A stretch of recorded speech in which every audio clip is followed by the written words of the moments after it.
Qu'est-ce qu'une adresse IP? Une adresse IP, Internet Protocol, est un numéro unique qui identifie un appareil sur un réseau comme Internet. C'est un peu comme une adresse postale pour ton ordinateur, ton téléphone ou ta box Internet. Si tu es chez toi avec une box Internet, ton fournisseur d'accès FAI te donne une adresse IP publique qui identifie ta connexion.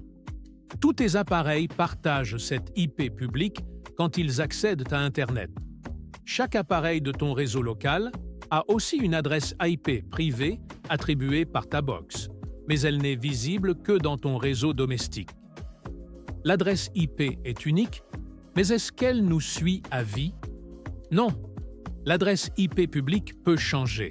Si ton fournisseur la renouvelle régulièrement, c'est souvent le cas des IP dynamiques. Si tu redémarres ta box, parfois ça change l'IP, parfois non. Si tu utilises un VPN qui te donne une autre IP temporairement. Si tu changes de fournisseur d'accès.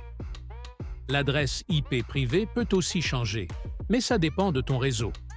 Ta box Internet attribue une IP privée à chaque appareil de ton réseau local. Ces IP privées sont souvent temporaires et peuvent changer si tu redémarres ton appareil ou ta box. La box décide de donner une nouvelle IP après un certain temps. À quoi sert une adresse IP? Une adresse IP est essentielle pour que les appareils communiquent entre eux sur Internet. C'est un peu comme une adresse postale pour ton ordinateur ou ton téléphone. Elle permet d'envoyer et de recevoir des données. Comment ça fonctionne quand tu visites un site web? Tu tapes une adresse dans ton navigateur.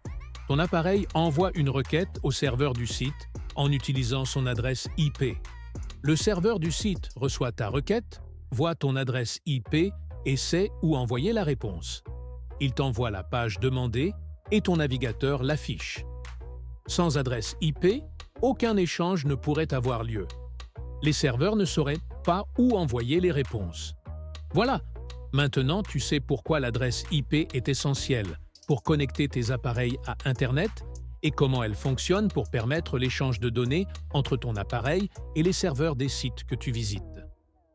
Dans notre prochaine vidéo, nous allons entrer un peu plus dans les détails en parlant des DNS, des serveurs et des routeurs. 3 éléments cruciaux pour comprendre comment tes connexions fonctionnent derrière le rideau. Ne manque pas ça. À bientôt pour le prochain épisode.